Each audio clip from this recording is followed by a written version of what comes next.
మహాదేవునికి స్తోత్రం చెల్లించుకుంటున్నానండి. ఈ యొక్క ప్రభు దినమున ఇటు విధంగా మనం అందరం కూడి ఆయన మహింపరచుటకు ఇచ్చిన అవకాశం బట్టి మొట్టమొదటిగా తండ్రి దేవునికి వందనాలు చెల్లించుకుంటున్నాను. అదేవిధంగా సంఘములకు ఆ యొక్క ప్రత్యేకమైన వందనములు. మన జీవితంలో మనకి కొన్ని శ్రేష్టమైనవి అంటే మనకి ఇష్టమైనవి మనం కొన్ని ఎంచుకుంటూ ఉంటాం అన్నమాట.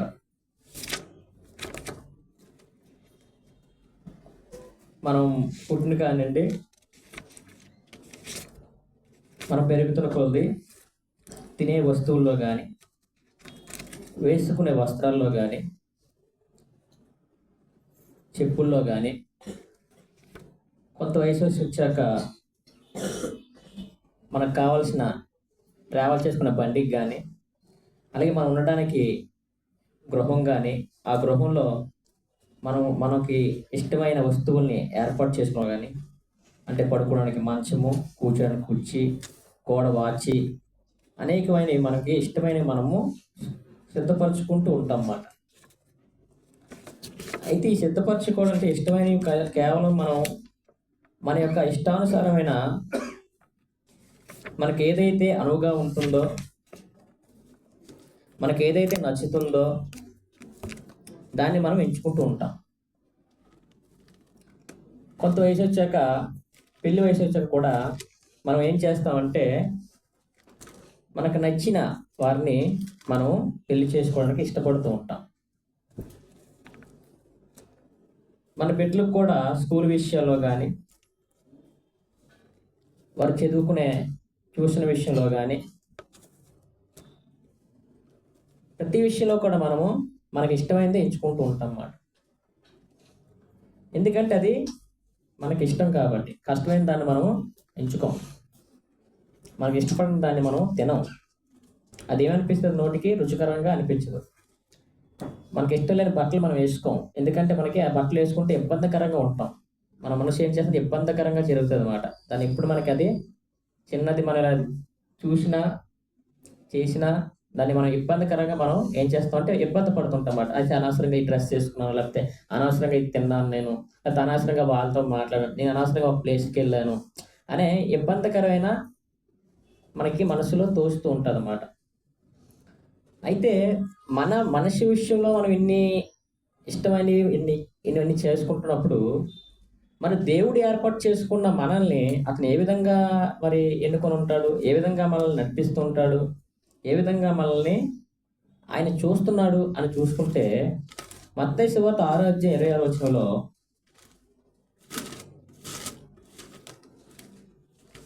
మన పరిశుద్ధ గ్రంథం తెలుస్తామండి. మనం తెచ్చిన బైబిల్స్, పిల్లలు పెద్దలు అందరూ కూడా మీ బైబిల్స్ తెరవండి. పరిశుద్ధ గ్రంథం నుండి క్రొత్త నిబంధన మత్తయి సువార్త 6:26. ఆకాశ పక్షులను చూడుడి, ఆకాశ పక్షులను చూడుడి, అవి విత్తవు కోయవు పొట్టలో కూర్చుకొనవు, అవి విత్తవు కోయవు పొట్లలో కూర్చుకొనవు, అయినను మీ పరలోకపు తండ్రి వాటిని పోషించుచున్నాడు, అయినను మీ పరలోకపు తండ్రి వాటిని పోషించుచున్నాడు. మీరు వాటికంటే బహు శ్రేష్ఠులు కారా, మీరు వాటికంటే బహు శ్రేష్ఠులు కారా. మామూలు శ్రేష్ఠులు కాదు, బహు శ్రేష్ఠులు. మనకి ఏర్పాటు చేసిన ఈ యొక్క సంఘం, మనకి ఏర్పాటు చేసిన యొక్క దినం, ఇటు విధంగా మనం ఆయనకి మహింపరచుటకు ఆయన మనల్ని తీసుకొచ్చిన విధానం, ఇవంతా కూడా మనల్ని బహుశ్రేష్ఠులు అనేసి ఆయన చెప్తున్నాడు అన్నమాట. మన సాధారణమైన వ్యక్తులం కాదు, ఆయన దృష్టిలో బహుశ్రేష్ఠులం. బహుశ్రేష్ఠులు అంటే ఎంత ఇష్టం ఉంటుంది, ఆయన ఎంతగా మనల్ని చూస్తున్నాడు, ఆయన ఎంతగా మనల్ని ప్రేమిస్తున్నాడు అని ఇక్కడ మన వాక్యం చెప్తుంది. బహుశ్రేష్ఠులు అంటే ఆకాశ పక్షులు కానీ, సృష్టిని కానీ, వీటన్నిటికంటే మీరు నాకు చాలా బహు శ్రేష్ఠులు, మీరు నాకు చాలా ఇష్టమైన వ్యక్తులు, నేను మిమ్మల్ని సృజించి ఉన్నాను, మీరు నా ప్రజలు అనేసి దేవుడు అక్కడ మనల్ని చూస్తున్నాడు అన్నమాట. దేవునికి మనల్ని కుమారులు కుమార్తెలుగా ఆయన ఎన్నుకున్నాడు. అంత శ్రేష్ఠులు అన్నమాట. ఈ సమయం అందు బయట అనేక మంది అనేక విధాలుగా అనేక విధంగా ఉంటారు, కానీ మనకు మాత్రం ఇంత గొప్ప అవకాశాన్ని మనకి ఇచ్చిండనమాట. ఈ అవకాశాన్ని మనం సద్వినియోగం చేసుకోవాలి. అంటే అంత శ్రేష్ఠులు మనం. ఆయన ఇచ్చే శ్రేష్టత్వాన్ని మనము పూర్తిగా పొందగలమాట. మనకి ఇష్టమైనది ఎలాగ ఎంజాయ్ చేస్తూ తింటామో, దాన్ని ఆస్వాదిస్తామో, అట్టి విధంగా దేవుని మహిమపరచుటలో మనము దాన్ని ఆస్వాదించాలి. అందుకే అన్నమాట, మీ పూర్ణ మనసుతోనూ, పూర్ణ ఆత్మతోనూ, పూర్ణ హృదయముతోనూ, పూర్ణ శక్తితోనూ మనం ఏం చేయాలి? ఆయన్ని ఆరాధించాలి.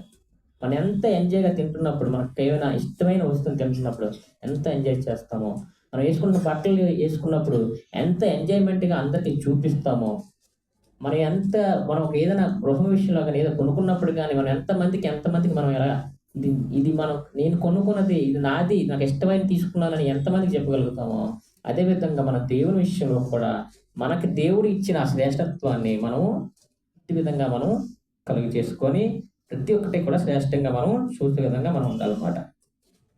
అదేవిధంగా మరి ఈ శ్రేష్టత్వాన్ని మనకి ఎందుకు ఇచ్చాడు దేవుడు అని మనం చూసుకుంటే, మత్తయి సువార్త 5:45 ఆయన చెడ్డవారి మీదను మంచివారి మీదను తన సూర్యుని ఉదయింపచేసి నీతిమంతుల మీదను అనీతిమంతుల మీదను వర్షము కురిపించుచున్నాడు. మనం అనుకుంటాం, ఏంటి ఇన్ని విషయాలు చెప్తున్నారు కదా, అందరికీ అంటే బయట అన్యుడికి, దేవుడిని ఎరగని వారికి, దేవుడు అంటే లేని వారికి కూడా సేమ్గా ఇవే ఉంటాయి కదా, ఇవి ఇష్టపడేవే ఉంటాయి కదా. కానీ దేవుడు వారిని ఎందుకు శ్రేష్ఠగా ఎంచుకోలేదు? వారిని ఎందుకు ఇష్టపడట్లేదు? వారిని ఎందుకు దూరంగా ఉంచుతున్నాడు అంటే, వారు అంగీకరింపని మనస్తత్వంతో ఉన్నారన్నమాట. దేవుడు అంటే ఎవరు అని తెలిసిన నాస్తత్వంలో ఉన్న వ్యక్తులు, దేవుడు లేడు అనే వ్యక్తుల్ని దేవుడు శ్రేష్ఠులుగా ఎంచడు. దేవుడు కాని వాటిని పూజిస్తూ దాన్ని అనేక విధాలుగా ప్రవర్తిస్తున్న వారిని దేవుడు శ్రేష్ఠులుగా ఎంచడు. దేవుని తెలుసుకొని దేవుడు చెప్పిన పద్ధతుల్లో వాళ్ళు ప్రవర్తించకపోతే వారిని శ్రేష్ఠులుగా ఎంచడు.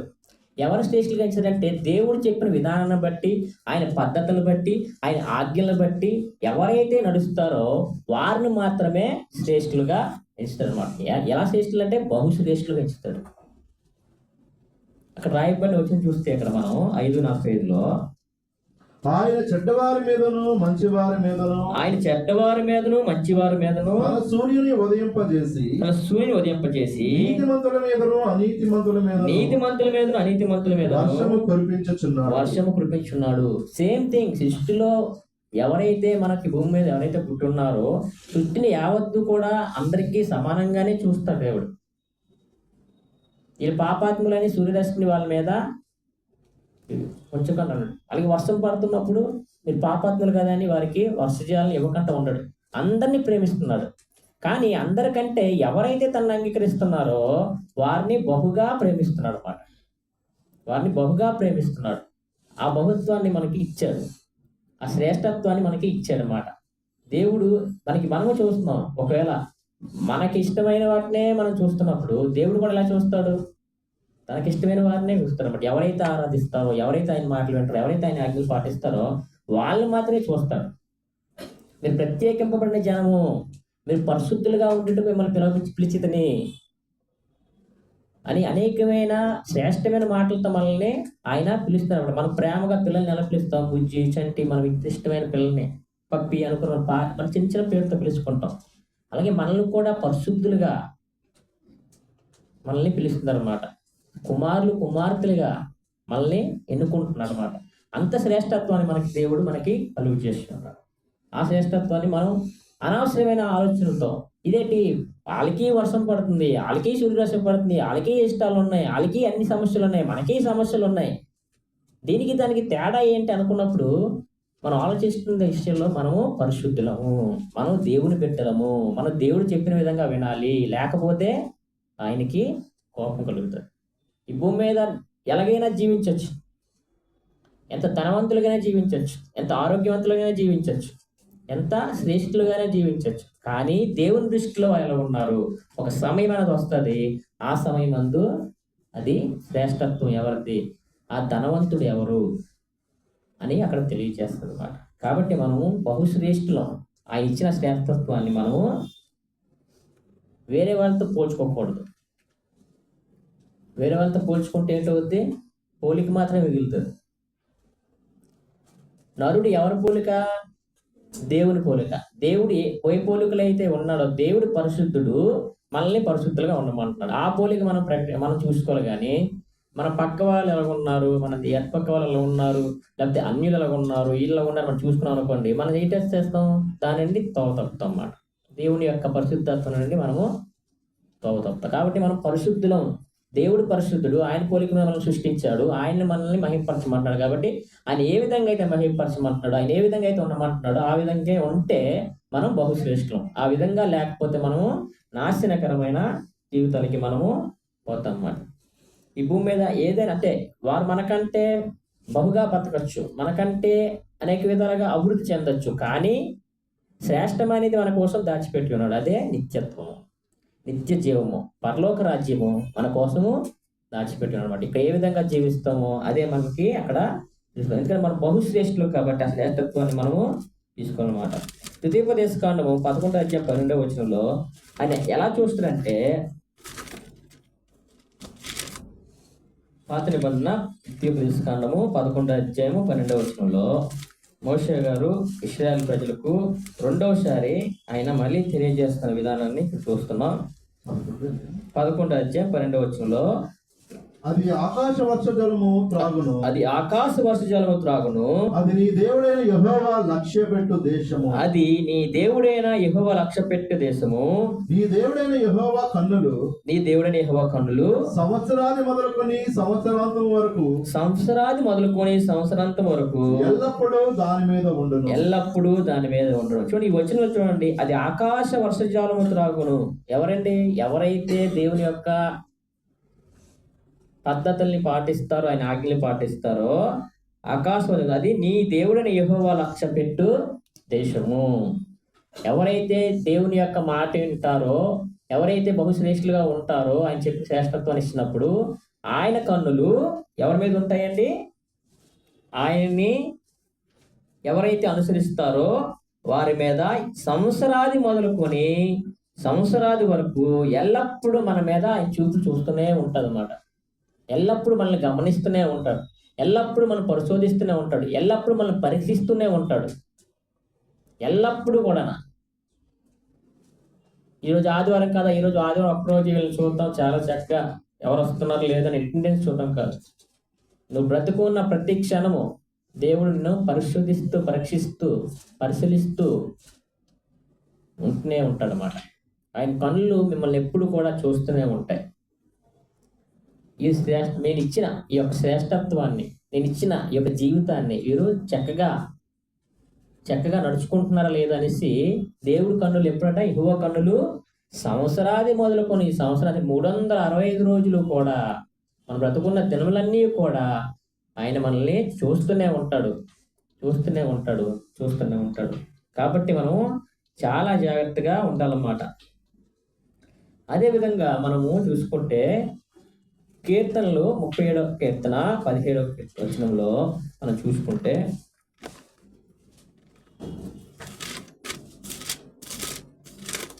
మనకి ఇచ్చిన ఆ యొక్క జీవితాన్ని, ఈ యొక్క శ్రేష్టత్వాన్ని, ఆయన మనకి ఇచ్చిన ఈ యొక్క సృష్టిని ఆయన ఎప్పుడు కూడా ఆయన కన్నులతో మనల్ని చూస్తూనే ఉంటాడు. అదేవిధంగా ఆయన మనల్ని రక్షిస్తూ ఉంటాడు అన్నమాట. 37వ కీర్తన, భక్తిహీనుల బాహువులు విరువబడును, భక్తిహీనుల బాహువులు ఎరుగుబడును, నీతిమంతులకు యెహోవాయే సంరక్షకుడు, నీతిమంతులకు యెహోవాయే సంరక్షకుడు. నీతిమంతులకు యెహోవాయే సంరక్షకుడు. ఆ నీతిమంతులు ఎవరు? ఎవరైతే దేవుడిని నమ్మి విశ్వసించి బాప్తిజం తీసుకొని ఆయన పరిశుద్ధతలో అడుగు పెట్టారో వారు నీతిమంతులు. ఎందుకంటే మన దేవుడు నీతిమంతుడు కాబట్టి మనల్ని కూడా నీతిమంతులుగా ఉండమంట. అలాంటి నీతిమంతులకి ఎవరు సంరక్షకుడట? యెహోవాయే సంరక్షకుడు. ఆయన మనకు శ్రేష్టత్వాన్ని ఇచ్చాడు, ప్రతిదీ అనుభవించడానికి సృష్టిని ఇచ్చాడు. అదేవిధంగా ఆయన కన్నులు మనల్ని ఎప్పుడు కూడా చూస్తూనే ఉంటాయి. ఆయన మనల్ని ఎప్పుడు కూడా సంరక్షిస్తూనే ఉంటాడు అన్నమాట. ఆయన ఎప్పుడు కూడా మనల్ని రక్షిస్తూనే ఉంటాడు. సంవత్సరాది మొదలుకొని సంవత్సరాది వరకు ఆయన మనల్ని సంరక్షిస్తూనే ఉంటాడు అన్నమాట. అదేవిధంగా యోబు 10వ అధ్యాయం 12వ వచనంలో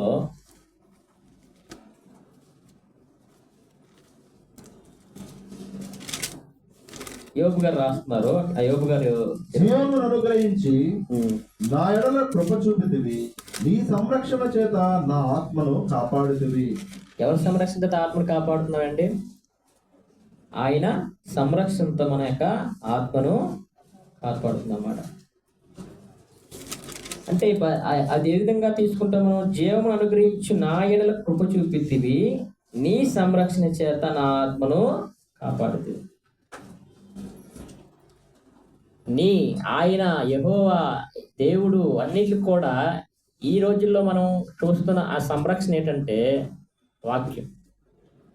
నీ సంరక్షణ ద్వారా, నీ వాక్యం ద్వారా మన అనేక మార్లు బాప్తిసం తీసుకున్న తర్వాత అనేక మార్లు మనము పాపంలోకి సులువుగా చిక్కులు పడే పాపంలోకి మనము వెళ్ళిపోతూ ఉంటాం. అప్పుడు మనకి ఆ వాక్యాన్ని పరిశుద్ధాత్మ ద్వారా మనకి తెలియజేస్తుంటాడు అన్నమాట. అబద్ధం ఆడినప్పుడు అబద్ధం ఆడకూడదు కదా అని గుర్తు చేస్తూ ఉంటాడు.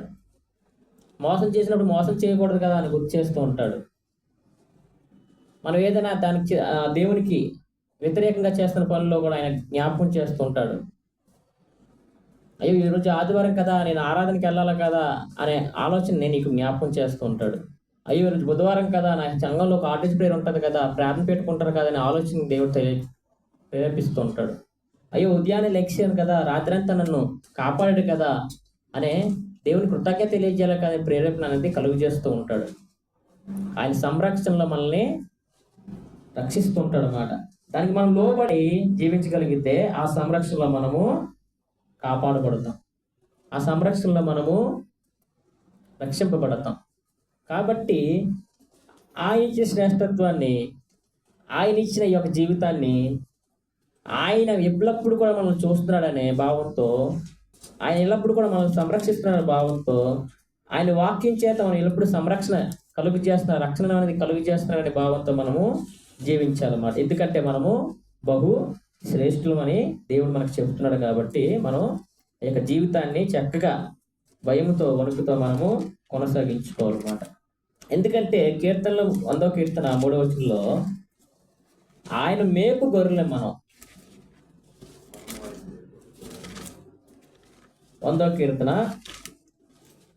3వ వచనంలో చూసుకుంటే యెహోవాయే దేవుడని తెలుసుకొని, యెహోవాయే దేవుడని తెలుసుకొనుడి, ఆయనే మనలను పుట్టించెను, ఆయనే మనల్ని పుట్టించెను, మనము ఆయన వారము, మనము ఆయన వారము, మనము ఆయన ప్రజలము, మనము ఆయన ప్రజలము, ఆయన మేపు గొర్రెలము, ఆయన మేపు గొర్రెలము. గొర్రెలము, మనము ఆయన మేపు గొర్రెలము. ఏ విధంగా భౌతికంగాను అలాగే ఆత్మీయంగాను మనము ఆయన మేపు గొర్రెలు అన్నమాట. గొర్రెల కాపరి ఎంత చక్కగా తన గొర్రెలకి సేవ చేస్తూ పరిచర్య చేస్తూ వాటికి కావాల్సిన అన్నింటిలో కూడా సమకూరుస్తాడో, దేవుడు కూడా అదే విధంగా మనందరూ కూడా ఆ సమకూర్చిన రక్షణ అన్నది కలుగు చేసేది అన్నమాట.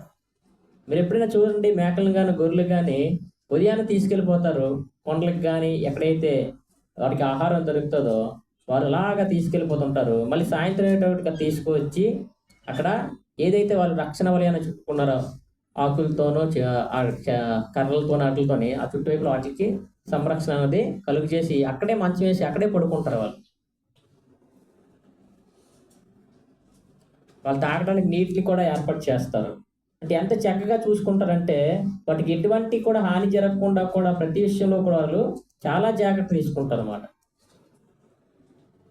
సామాన్యమైన మానవుడు వాటి మీద లాభం పొందడానికి అనేక విధాల చర్యలు తీసుకుంటూ అనేక విధాలుగా అతను శ్రమ పడుతూ తనకి స్వార్థపూరితమైన తన బతకడానికి తన జీవనానికి కావాల్సిన వాటి గురించి ఆలోచించి వాటిని సంరక్షిస్తున్నప్పుడు గొప్ప దేవుడైన దేవుడు మనల్ని ఎంత చక్కగా ఈ భూమి మీద మన శారీరకంగా కావాల్సిన భౌతికంగా కావాల్సిన అన్ని ఏర్పాటు చేస్తూ అదేవిధంగా ఆత్మీయంగా కూడా వీళ్ళని మేపాలి, వీళ్ళకి ఆహారాన్ని దయచేస్తే వీరు ఎల్లప్పుడూ కూడా నన్ను మర్చిపోకుండా ఉండడానికి జ్ఞాపకం చేసి ఒక దినాన్ని మనకి ఏర్పాటు చేసిన దినం ఆదివారం.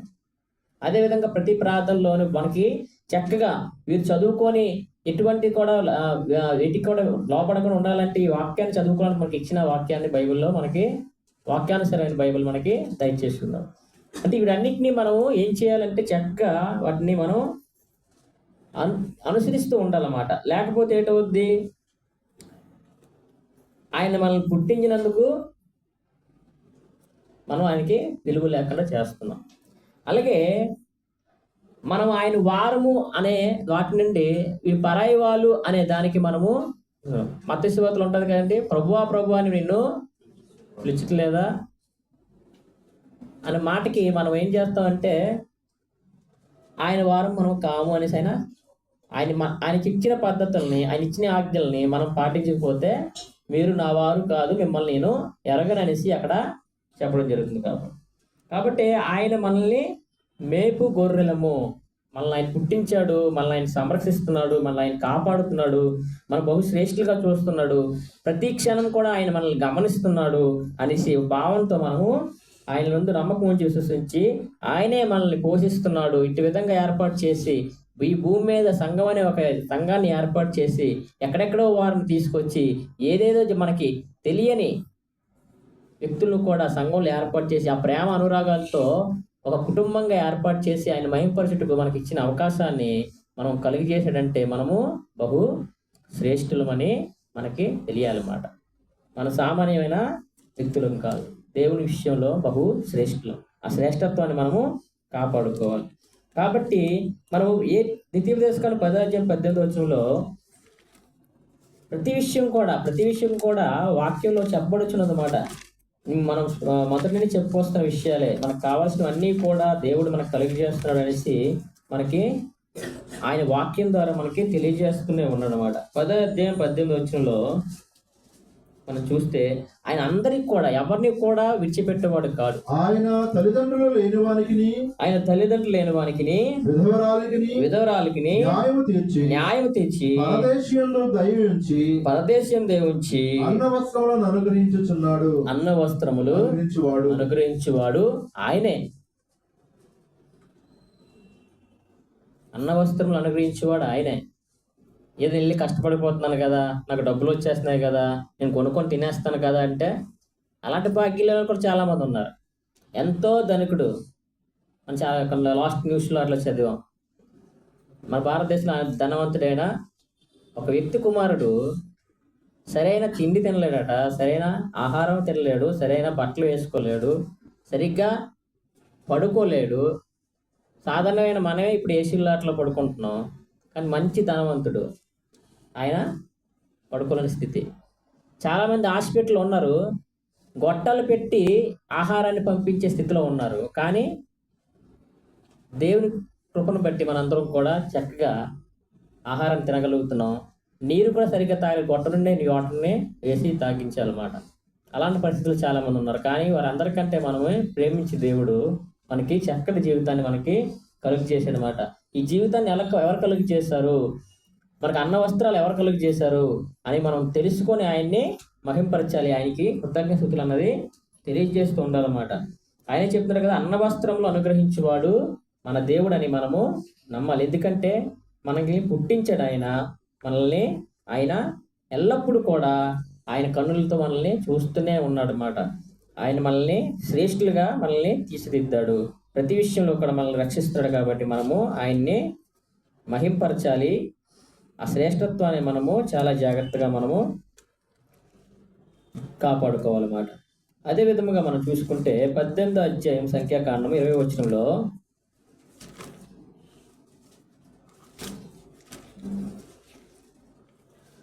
మరియు యెహోవా అహరోనుతో ఇట్లా నేను, వారి దేశములో నీకు స్వాస్థ్యము కలగదు, వారి మధ్యను నీకు పాలు ఉండదు, ఇజ్రాయేలుల మధ్యను నీ పాలు నీ స్వాస్థ్యము నేనే. ఎవరేంటండి స్వాస్థ్యము నేనే? స్వాస్థ్యం అంటే ఆస్తి, సంపద. అక్కడ చెప్పబడుతుంది వారికి 18వ అధ్యాయం 20వ స్వాస్థ్యము నేనే, మీరు భయపడకండి, ఎందుకంటే మిమ్మల్ని పుట్టించిన వాడిని నేను, మిమ్మల్ని సంరక్షించిన వాడిని నేను, మిమ్మల్ని రక్షించేవాడిని నేను, మీకు అన్న వస్త్రములు దయచేసేవాడిని నేను. మీకు ఏది ఉన్నా లేకపోయినా, ఈ భూమి మీద ఏది ఉన్నా లేకపోయినా నేను మీకోసము ఉన్నానని తెలియజేస్తుంది అన్నమాట. నేను మీకోసం ఉన్నాను. మరి నీ కోసం ఉన్నాను అన్నప్పుడు మనం ఆయన కోసం ఉండాలి కదా. మనం ఆయన ఇచ్చే పద్ధతులను, ఆయన ఆజ్ఞలు మనం పాటించాలి కదా. ఆయన మనకు శ్రేష్టత్వాన్ని ఇచ్చినప్పుడు ఆ శ్రేష్టత్వాన్ని మనం కాపాడుకోవాలి కదా. మీ స్వాస్థ్యము నేనే, మీ ఆస్తి నేనే, మీ సంపాదన నేనే.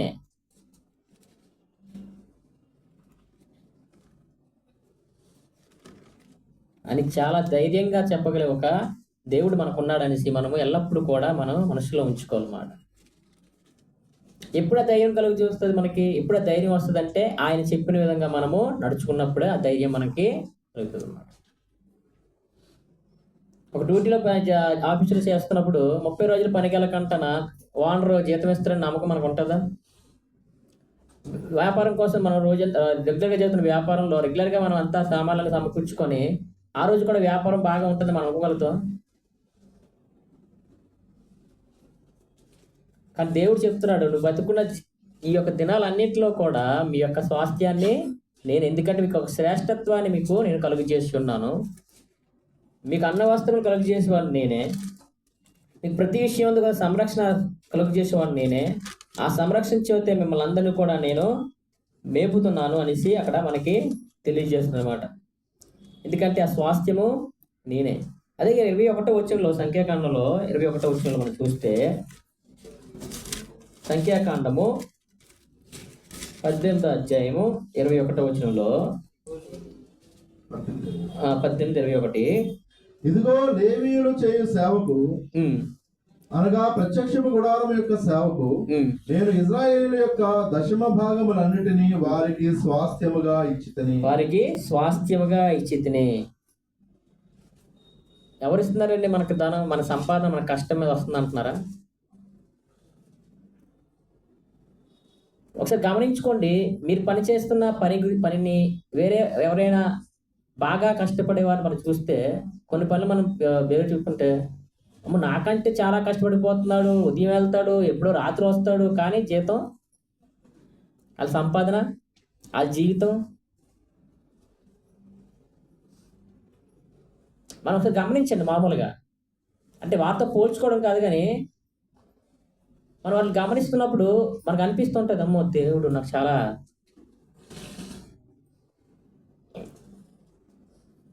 వాళ్ళ కుటుంబంలో ఉండే సమస్యలు కానీ మనం చూస్తున్నప్పుడు, వారి యొక్క జీవితాలు మనం గమనిస్తున్నప్పుడు, మన అనేక విధాలుగా దేవుణ్ణి అంటే ఏంటంటే, అమ్మ బాబు ఇంత కష్టాన్ని ఎలాగ చేస్తున్నాడు, కానీ ఇతనికి సరైన జీవితం అనేది అతనికి దొరకట్లేదు అనే భావన మనకు కలుగుతూ ఉంటుంది. మనం చాలా మంది గమనిస్తూ ఉంటాం అన్నమాట.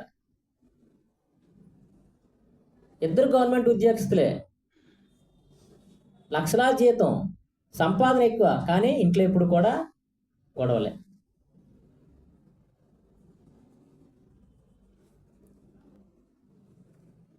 ఎందుకంటే వారికి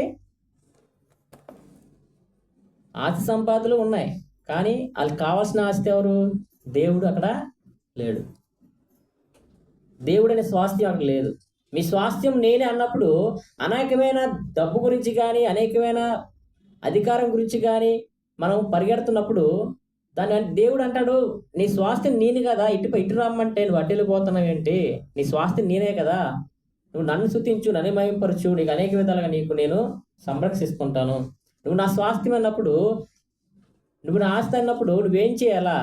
నా సంరక్షణలో నువ్వు ఉండాలా.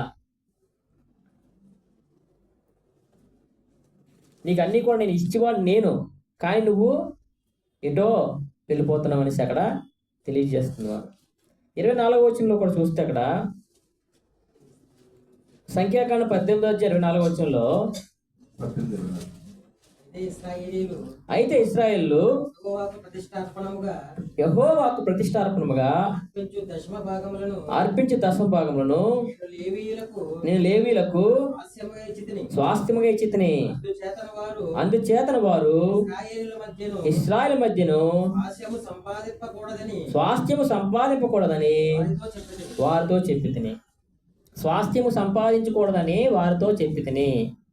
వారు సంపాదించిన స్వాస్థ్యం ఏంటి? ఇశ్రాయేలు గోత్రంలో లేవి గోత్రాన్ని ప్రత్యేకంగా దేవుడు ఎన్నుకున్నాడు. అదేవిధంగా ఈ యొక్క సమయమందు ఎప్పుడైతే యేసుక్రీస్తు ప్రభువారు మరణం పొంది ఆయన సంఘాన్ని ఏర్పాటు చేశారో ఆ సంఘాల్లో చేర్చబడుతున్న ప్రతి ఒక్కరు కూడా ఆయన ప్రత్యేకంగా ఎన్నుకోబడిన వ్యక్తులు. ఇశ్రాయేలు ప్రజల నుండి లేవి యొక్క గోత్రం నుండి యాజకులను తీసుకుని వచ్చాడు. కానీ ఈ సమయంలో క్రీస్తు సంఘంలో ఉన్న ప్రతి ఒక్కరు కూడా యాజకులు. క్రీస్తు సంఘంలో ప్రతి ఒక్కరు కూడా యాజకులు. అప్పట్లో లేవీలకి నేనే స్వాస్థ్యం అని చెప్పిన దేవుడు ఇప్పుడు నన్న ప్రతి అందరికీ, ఎవరైతే క్రీస్తు సంఘంలో ఉన్న ప్రతి ఒక్క విశ్వాసి కూడా నేనే స్వాస్థ్యం అని దేవుడు చెప్తున్నాడు.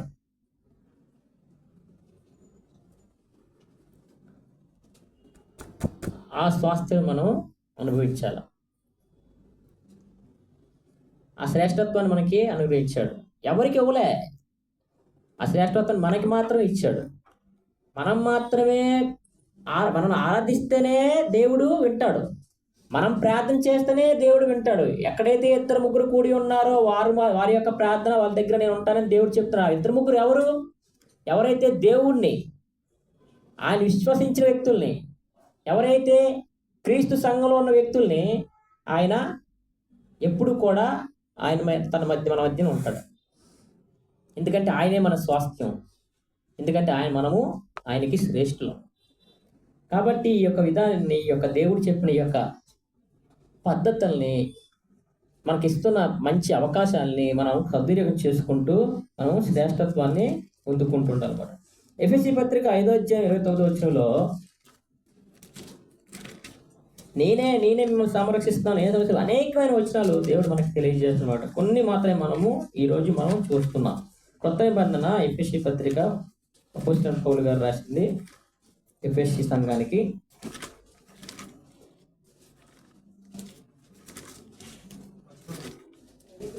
ఐదు 29 అండి. తన శరీరమును ద్వేషించిన వాడు ఎవడనూ లేడు గాని ప్రతి వాడును తను పోషించి సంరక్షించుకొనును. చెప్పుకున్నాం కదా, మొదట మనం చెప్పుకున్నాం కదా, మన శరీరానికి కావాల్సిన అవసరతలన్నీ కూడా మనం చక్కగా చూసుకుంటాం. ఎటువంటిది కూడా కొదువు లేకుండా చూసుకుంటాం. ఎంత చక్కగా చూసుకుంటాం అంటే చిన్నది ఏది జరిగినా సరే మనము చిన్న పెంపులు వచ్చినా సరే మనము ఊరుకోం. చిన్న గీత పైన ఊరుకోం. చిన్న జలుబు చేసిన ఊరుకోం, జ్వరం చేసిన పరిగెట్ట హాస్పిటల్కి మనం పరిగెత్తి దాన్ని, మన శరీరానికి కలిగిన దాన్ని మనము వెంటనే క్లీన్ చేసుకోవాలా. లేకపోతే ఏటవుద్ది, మన శరీరము పాడైపోద్ది. మన శరీరాన్ని అంత చక్కగా సంరక్షించుకుంటాము. చక్కని వస్త్రాలతో, రంగురంగుల వస్త్రాలతో మనము వాటిని కప్పి అందంగా దానికి సంరక్షిస్తుంటాం. తల ఊడిపోయినా సరే ఒప్పుకోం. చిన్న చిన్న ఇంటికి పడిపోతారు, స్నానం చేస్తున్నారు పడిపోయినా, ఇలా దువ్వుకున్నారు పడిపోయినా, అమ్మో ఇంటికి పడిపోమో తల ఊడిపోతుందని భయపడిపోయి మనము చాలా ట్రీట్మెంట్లకి మనము పరిగెడుతూ ఉంటాం అన్నమాట. చక్కగా తన శరీరానికి, ఎవరి శరీరాన్ని అలా చూసుకుంటారు. ఇంకో శరీరానికి ఏమైనా అయిందనుకోండి, మనం చాలా MBBS FSS చదివినట్లు, మీరు ఇది వాడకూడదు, ఈ షాంపూ వాడతావు, ఈ సింక్ షాంపూ కాదు, మీరు హెడ్ అండ్ షోల్డర్ వాడండి, లేకపోతే మీరు ఇంకా ఈ షాంపూ కాదు ఇంకో షాంపూ వాడాలని మనం సజెస్ట్ ఇచ్చేస్తుంటాం.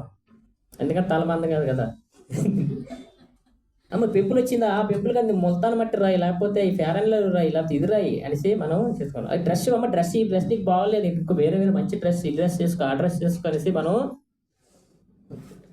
ఎవరి శరీరాన్ని వారు 5:29 రాసినట్లు తన శరీరమును ద్వేషించిన వాడు ఎవ్వడూ లేడు.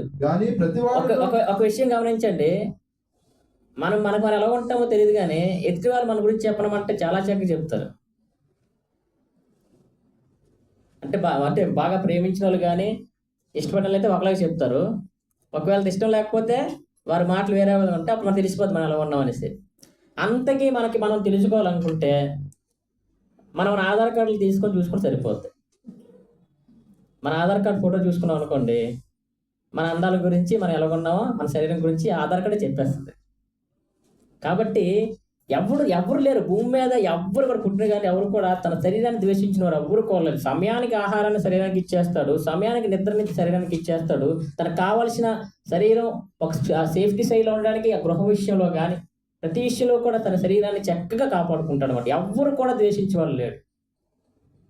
అయ్యో నా శరీరంలో ఇది చెయ్యి బాగోలేదు కదా, చెయ్యి తీసి పడేసివాడు ఎవరు లేడు. అమ్మో నా శరీరంలో నాకు ఇది బాగోలేదు కానీ ఎవరు కూడా తీసిపడి, ఎందుకంటే తన శరీరం తనకి అంత ఇష్టం అన్నమాట. తన శరీరం ద్వేషించిన వాడు ఎవడును లేడు, కానీ ప్రతి వాడును దాన్ని పోషించి సంరక్షించుకొనుచు మనం సంరక్షించుకుంటాడు. అదే విధముగా అక్కడ చెప్తారు చూడండి, మనం క్రీస్తు శరీరమునకు అవయములై ఉన్నాము కనుక అలాగే క్రీస్తు కూడా సంఘమును పోషించి సంరక్షించుచున్నాడు.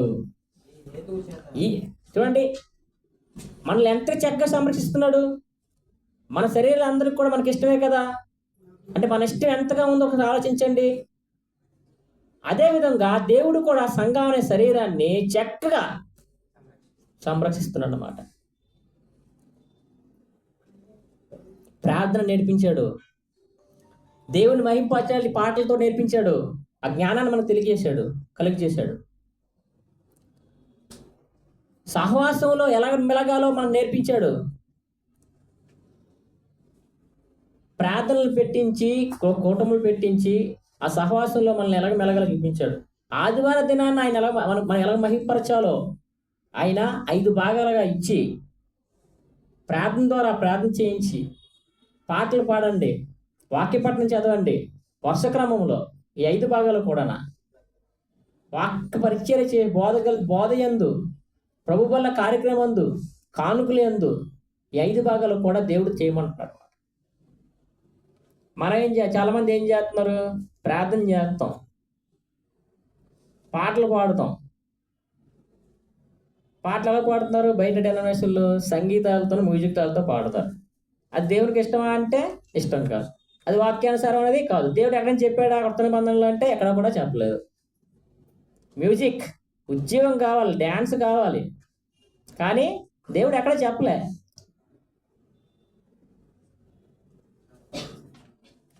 ఏం చేయాల, ఆత్మతోనూ సత్యముతోనూ.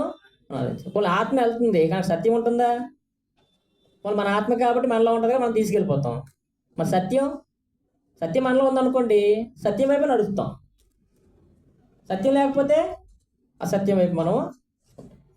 వాళ్ళు బోధ, క్రీస్తు బోధ మీరు మెలుగా ఉండండి, క్రీస్తు ఏదైతే బైబిల్ వాక్యం ఏది చెప్తుందో దాని ప్రకారం వెళ్ళాలంటే బోధ కూడా విపరీతంగా ఎక్కడ పడితే వెళ్ళిపోతుంది. స్వస్థత కార్యాలు లేవు అంటే స్వస్థత కార్యాలు ఉన్నాయి అనేసి బోధిస్తున్నారు. వాళ్ళు చేసే యాక్టింగ్లన్నీ కూడా స్క్రీన్ మీద చూపించినట్లు చూపించేస్తున్నారు. ఇవన్నీ కూడా అసత్యాలు అన్నమాట.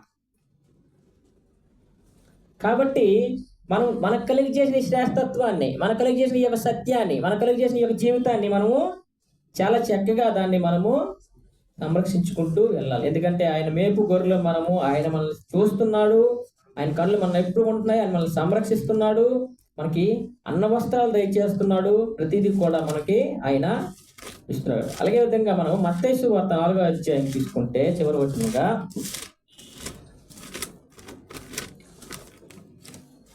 బైబిల్ తెరండి, చూడండి అక్కడ ఏం చదువుతున్నారో మీరు గమనిస్తుంటే మీకు అర్థమవుతుంది.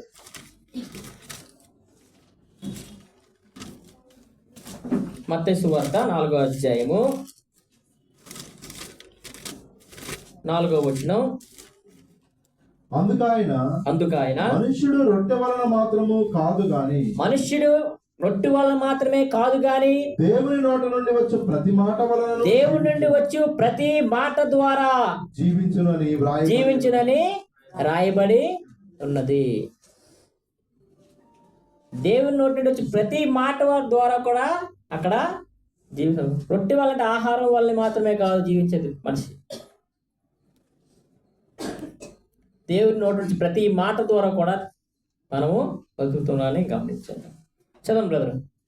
మనుషుడు రొట్టె వలన మాత్రము కాదు గాని దేవుని నోటి నుండి వచ్చే ప్రతి మాట వలనను జీవించునని వ్రాయబడి ఉన్నదనను.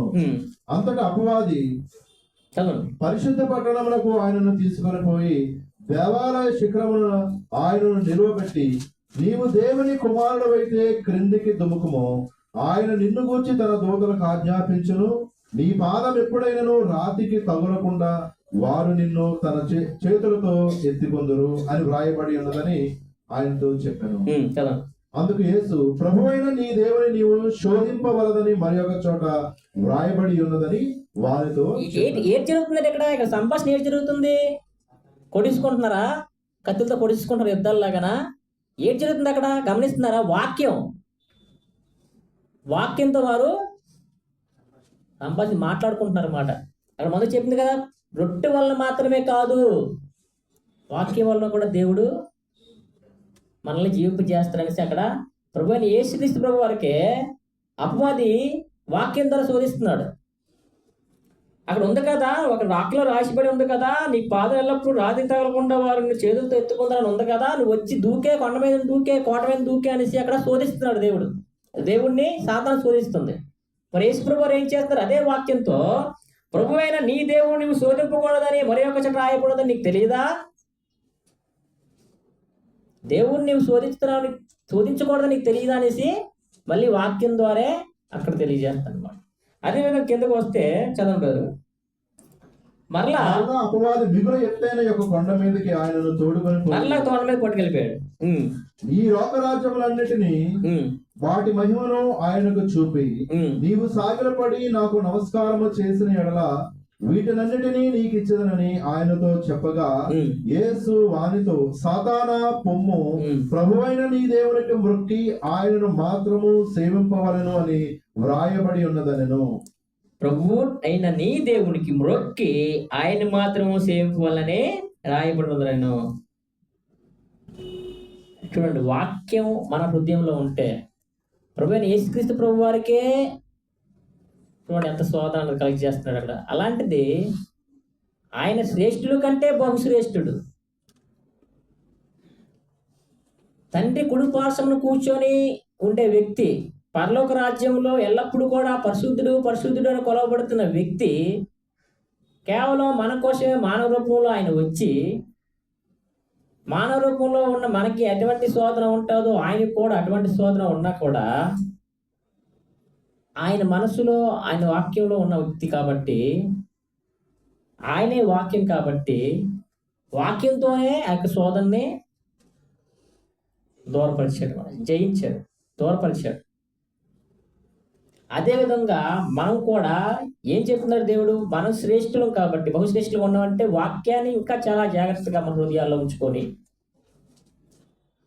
ఆ శ్రేష్టత్వాన్ని మనం ఈ యొక్క శోధనల నుండి కాపాడుకుంటూ ముందుకి మనము కొనసాగాలి. ఎందుకంటే ఆయన మన దేవుడు, మనల్ని పుట్టించాడు, మనల్ని సంరక్షిస్తున్నాడు, ఆయనకి మనం కుమార్తెలాగా ఉన్నాము, ఆయన మేపు గొర్రెలము, మనకి అన్న వస్త్రాలు కలుగు చేసే దేవుడు కాబట్టి ఆయనే మన స్వాస్థ్యము, మనము ఆయన బిడ్డలము కాబట్టి ఆయన మనము ఎల్లప్పుడూ కూడా మనం సంరక్షిస్తున్నాడు. కాబట్టి మనకిచ్చిన ఈ యొక్క ఏవైతే అంశాలు ఉన్నాయో, ఏదైతే వాక్యం ఉందో ఆ వాక్యాన్ని మనం ఎల్లప్పుడూ కూడా హృదయంలో పెట్టుకొని మనకు కలిగిన ఈ యొక్క శ్రేష్టత్వాన్ని మనము భయంతోనూ వణుకుతోనూ కొనసాగించుకుంటూ ఆయన యొక్క జీవితంలో మనం జీవించగలిగే జీవితాలు మనకి ఎల్లప్పుడూ కూడా ప్రార్థనలో ఆయన బతిమలాడుకుంటూ మనం ఆ జీవితాలు మనము కొనసాగించాలని నాకు నేను హెచ్చరించుకుంటూ మీ అందరికి కూడా మాటల్ని తెలియజేస్తున్నాను. ఇంత చక్కగా మీ అందరికి కూడా హృదయపూర్వక వందనాలు చెల్లించుకుంటూ, ఇంత గొప్పగా ఇచ్చిన తండ్రి దేవునికి వందనాలు చెల్లించుకుంటూ, అలాగే సంఘములకు శుభాకాంక్షలు కూడా నా హృదయపూర్వక వందనాలు తెలియజేస్తున్నాను.